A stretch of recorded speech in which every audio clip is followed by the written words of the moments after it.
월드컵에 출전하는 것은 크게 어렵진 않겠지만 출전 감각을 잘 유지하고 또 월드컵에서도 뛰었으면 하는 그런 바람이 큽니다. 다들 알고 계시죠? 손흥민 선수가 결국 수술대에 오릅니다. 수술이 어느 정도 수준으로 진행될지는 모르겠습니다만 다행인 건 애초에 모두들 걱정했던 것보다는 덜 심각한 상황인 것 같다는 거죠. 경기 후에 곧장 병원에 필수적으로 가야 되는 그런 부상은 아니었다는 얘기니까 일단 뇌진탕 우려는 크지 않은 것 같습니다. 아주 다행이죠. 그러니까 어제 경기 중에 손흥민 선수 나가자마자 킬패트릭이 얘기했던 그 뇌진탕 프로토콜 최소 6일 이상 쉬어야 된다. 요거는 해당이 없다고 봐도 좋은 거죠. 어차피 앞으로 경기를 좀 못 뛰긴 하겠지만 그게 이 뇌진탕 프로토콜하고는 상관이 없다 이렇게 보시면 되고요. 다행입니다. 그 부분은.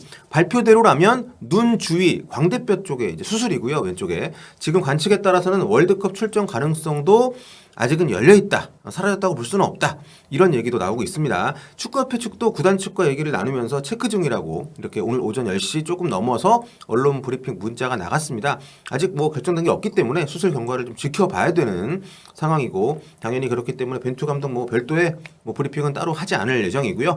수술이 확정되긴 했지만 부상 부위가 어떤지 그러니까 골절이 어느 정도고 정확히 어떤 뼈에 문제가 생겼는지 이런 걸 우리가 알지는 못하는 상황이다 보니까 지금 좀 파악이 좀 쉽진 않은데요. 일단 경기 전후 사진 그리고 발표 내용을 참고를 해서 전문가 소견을 한번 들어보도록 하겠습니다. 지금 많이 궁금해하시는 분들이 계시기 때문에 좀 저도 저희가 최소한 너무 오버하지 않는 좀 과하게 앞질러가지 않는 선에서 국가대표팀 주치의를 맡기도 했었던 닥터 풋볼 우리 정태석 박사님을 연결을 해서 얘기를 좀 들어볼 텐데요. 지금 팬들 사이에서 얘기가 많이 나오고 있는 게 그 데브라이너 김덕배 선수 케이스 지난 2021년 여름에 그때 좀 비슷한 부상을 당했었는데 이 덕배 선수가 일주일 만에 대표팀 훈련에 합류를 했었거든요. 부상 당하고 나서 보니까 그 당시에는 수술을 20분짜리로 짧게 했더라고요. 코 부상이랑 광대뼈 부상이 있었는데 근데 그 케이스랑 뭐가 다른지를 정태석 박사님한테 한번 들어볼 겁니다. 그리고 지금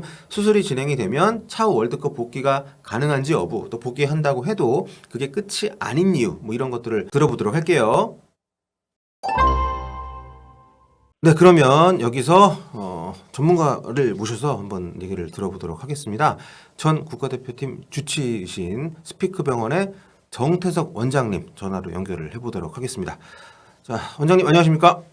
네, 안녕하십니까. 정태석입니다. 네, 아무래도 전 국민들이 지금 손흥민 선수의 부상에 대해서 굉장히 지금 걱정이 많은 상황인데요. 일단 손흥민 선수가 지금 눈 주위 골절이라고 토트넘 쪽에서 공식 발표를 했습니다. 이게 좀 축구에서 흔한 부상이라고도 할 수 있나요? 눈 주위 골절은 전체적으로 보면 이제 안면 손상에 해당하는데요. 안면 손상에 대한 통계는 전체 부상의 축구 선수의 전체 부상에서 약 한 2% 정도를 차지합니다. 그 중에 눈 주위의 골절은 그보다는 훨씬 더 적게 나타나지만 시즌 중에 종종 나타나는 그런 부상이 되겠습니다. 자, 흔치 않은 부상인데 좀 운이 없었다고도 할 수 있을 것 같은데 이게 당초에는 이제 안아골절이라고 이제 국내에 많이 알려졌었는데 구단에서 발표한 것에 따르면 눈 주위에 프랙처 골절이 있었고 이거를 이제 스테빌라이즈하기 위한 그러니까 번역을 굳이 하자면 이제 안정화를 시키기 위한 수술을 한다고 하는데 이제 여기서 두 가지가 좀 궁금하거든요. 의학적인 용어나 이런 걸 저희가 잘 모르니까 구단의 발표와 상관없이 현지 기자들이 취재를 해서 광대뼈 골절이라고 보도를 계속 하고 있습니다. 그래서 안아골절과 광대뼈 골절의 차이가 있는지 둘 중에 어떤 게 더 위험한지를 우선 좀 여쭤보고 싶어요. 네, 안와라고 하면 이제 눈을 둘러싸고 있는 7가지 종류의 뼈를 이야기를 합니다. 네. 그리고 안구를 둘러싸고 있는 어떤 입체적인 공간을 안와라고 하는데 그 중에 일부가 이제 광대뼈가 포함이 되어 있는 거죠. 안와 골절 중에도 광대뼈가 골절이 된 경우, 이 경우에 해당한다 이렇게 보시면 될 것 같습니다. 보통 안아골절이라고 하면 이렇게 눈을 직접적으로 둘러싸고 있는 뼈 쪽에 문제가 있을까봐 걱정을 했는데 이제 광대뼈 골절, 그러니까 안아골절 중에서는 그나마 낫다고 생각을 우리가 해도 되는 건가요? 조심스럽긴 한데 그래도 내측에 있는 벽이 부러지는 것보다는 그래도 바깥쪽 광대뼈 튀어나온 부위가 좀 부러졌다고 생각을 하면 일견 좀 덜 심각하다 이렇게 생각할 수는 있겠습니다. 네. 덜 심각했으면 좋겠다는 바람을 섞어서 여쭤보는 바람에 스테빌라이즈 수술을 한다고 한다는 건 이게 뭐 어떻게 받아들여야 되는 건가요? 부러진 부위를 고정하는 거죠. 그러니까 더 어긋나지 말라고 판이나 나사로 이렇게 고정을 하는 그런 수술을 일컫는 말인 것 같습니다. 뇌진탕이 없다는 전제하에 그럼 일반적인 광대뼈 골절 수술 이렇게 좀 그 고정하는 이런 수술 같은 경우에는 회복 시간이 어느 정도 걸린다고 보면 될까요? 고정을 하고 나면은 한 3주에서 4주 정도면 이제 네. 경기에 복귀를 합니다. 경기 재출전할 수 있는 시간까지를 3, 4주 정도인 경우들이 일반적이다. 네, 우리 성형외과에서 주로 이제 수술을 하는데 성형외과에서는 빠르면 3주, 보통 한 4주 정도를 잡고 이제 그 선수들 복귀를 결정을 하게 되죠. 네.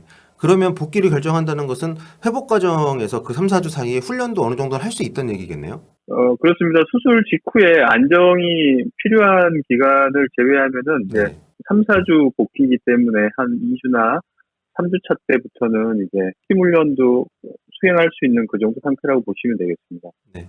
지금 국내 팬들 사이에서는 지난해, 그러니까 2021년 여름에 열렸던 유로 2020 당시에 벨기에의 스타죠. 이 데브라이너 선수가 부상당하고 나서 생각보다 빠르게 팀에 합류를 해서 유로 2020을 뛰었었거든요. 그 사례가 많이 좀 거론이 되고 있는데 그때를 살펴보면 5월 29일 챔스 결승에서 리디거하고 충돌을 해서 다쳤고 그 다음날 이제 데브라이너가 직접 본인의 SNS에 급성 코뼈 골절 그리고 좌측 안아 골절 이 진단을 받았다고 밝혔었거든요. 근데 그러고 나서 일주일 있다가 대표팀에 합류를 해서 유로 2020 첫 경기는 안 뛰었지만 두 번째 경기부터는 경기를 뛰었었거든요. 요 사례하고 좀 비슷한 사례가 될 수도 있을까요? 손흥민 선수 사례가? 예, 말씀드리기가 굉장히 애매한데 죄송합니다. 될 수도 있지만 그 부상 이후에 개인적인 성향에 따라서 이제 차이가 많이 나기도 합니다. 코뼈 골절 이후에 이제 일주일 만에 복귀하기는 사실은 굉장히 어렵죠. 그 코뼈 수술을 한 이후에 이제 패더를 한다든지 아니면 조깅이나 점프를 하는 경우에 이 안면부에 굉장히 그 울리는 통증들이 심하거든요. 좀 불편해하고 뭔가 이상감을 느끼는 선수라면 일주일 이내는 복귀하는 게 어렵고요. 근데 그런 통증을 무시하고 또 뭐 아무렇지도 않게 이제 훈련을 하고 또 경쟁을 할 수 있는 그런 개인적인 성향의 선수라면 우리 데브라이너 선수처럼 일주일 이내 훈련을 복귀하는 경우도 생기겠죠. 골절 이후에 수술을 하고 나면 통상적으로 안면부 통증이 있기 때문에 선수들이 공중볼을 경합한다든지 몸싸움을 한다든지 할 때 굉장히 이제 소극적이 되는 경우가 일반적입니다. 그렇기 때문에 뭐 조기에 복귀한다고 해서 꼭 좋은 것만은 아니다 이렇게 말씀드릴 수가 있죠. 근데 데브라이너 같은 경우에 보면 저는 수술이라 그래서 굉장히 좀 시간도 오래 걸리고 하여튼 대대적인 그런 걸 생각을 했었는데 그 당시에 그 마르티네즈 벨기에 국가대표 감독이 인터뷰한 걸 보니까 수술 20분짜리 수술이었다고 하더라고요. 그러니까 손흥민 선수도 이렇게 지금 수술이라고만 지금 발표가 났기 때문에 만약에 이 정도로 표현이 좀 조심스럽지만 비교적 단순한 수술이라면은 조금 더 긍정적인 생각을 해도 좋은 것일까요? 코뼈 골절 같은 경우에는 뭐 20분 정도 수술 시간으로 충분히 가능한 편이라고 생각이 되지만 이 경우 같은 경우에는 안화 수술은 안 해도 되는 상황이 코뼈 정도만 했다고 이제 볼 수가 있는 거군요. 저는 그렇다고 보여집니다. 왜냐하면 코뼈 수술 같은 경우에는 간단하게 이제 정목술 정도로만 해서 세우는 특별히 절개하거나 이렇게 고정하는 수술을 하진 않고 정렬이 허틀어진 부분을 정복하는 수술만 하기 때문에 굉장히 간단한 수술이거든요.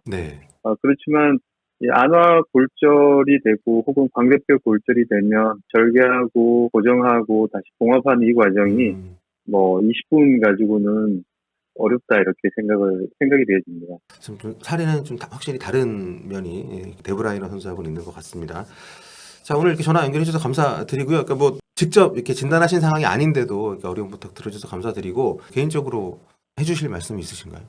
네, 월드컵까지 얼마 남지 않은 시간에 이렇게 이제 나름대로 큰 부상을 당해서 굉장히 아쉬운 부분이 있지만 뭐 대략적으로 일반적인 사례에서 보면 월드컵에 출전하는 것은 크게 어렵진 않겠지만 그 회복 과정 중에 이제 경기 감각이라든지 훈련의 어떤 참가 이런 부분이 좀 우려가 되기 때문에 실전 감각을 잘 유지하고 또 월드컵에서도 뛰었으면 하는 그런 바람이 큽니다. 월드컵 엔트리 들어가는 것 자체는 큰 무리는 아닐 수 있다. 다만 경기력이나 아니면 본인이 정상적인 경기력을 보여주기가 쉽지는 않을 것 같다. 이렇게 보시는 거군요. 네, 현재 상황을 보면 그 정도로 뭐 예상을 할 수가 있겠습니다. 네. 아, 그래도 좀 굉장히 힘이 되는 말씀을 해주셔서 마지막에 감사드리고요. 오늘 네, 귀한 말씀 남겨주셔서 감사합니다. 네, 고맙습니다. 네, 지금까지 스피크 병원의 정태석 원장님이었습니다. 감사합니다. 너무 안 좋은 소식, 그러니까 손흥민 선수 부상과 수술 소식에 우리가 걱정이 좀 컸던 탓인지 닥터풋볼의 최종 엔트리 포함 가능성 높다. 이 얘기에 마음이 참 안도가 됩니다. 물론 합류한다는 게 뭐 해결을 의미하는 것은 아니죠. 손흥민 선수 건강이 완전히 회복되는 것이 최우선이고 가장 중요하고요. 또 합류한다고 해도 우리가 아는 그 손흥민의 모습을 보려면 시간이 많이 걸릴 수가 있기 때문에 2018년 러시아 월드컵 때 이집트의 모하메드 살라 선수가 그 앞서서 열린 챔스 결승에서 상대팀 레알 마드리드의 라모스 선수하고 엉켜서 쓰러지는 과정에서 부상을 입었었습니다. 이 어깨 쪽에. 월드컵에 복귀를 했지만 경기력이 진짜 아주 부진했던 기억이 있죠. 그러니까 설령 복귀를 한다 하더라도 손흥민 선수에게 우리가 너무 큰 부담을 짊어지게 하지는 않았으면 좋겠습니다. 참 누구의 잘못도 아니지만 너무 마음이 그런 어제 오늘이 아닌가 싶습니다. 자, 오늘은 손흥민 선수 부상과 복귀 가능성에 대해서 전문가 의견 함께 들어보면서 이야기 나눠봤습니다. 조만간 또 다른 얘기로 돌아오도록 하겠습니다. 볼밥.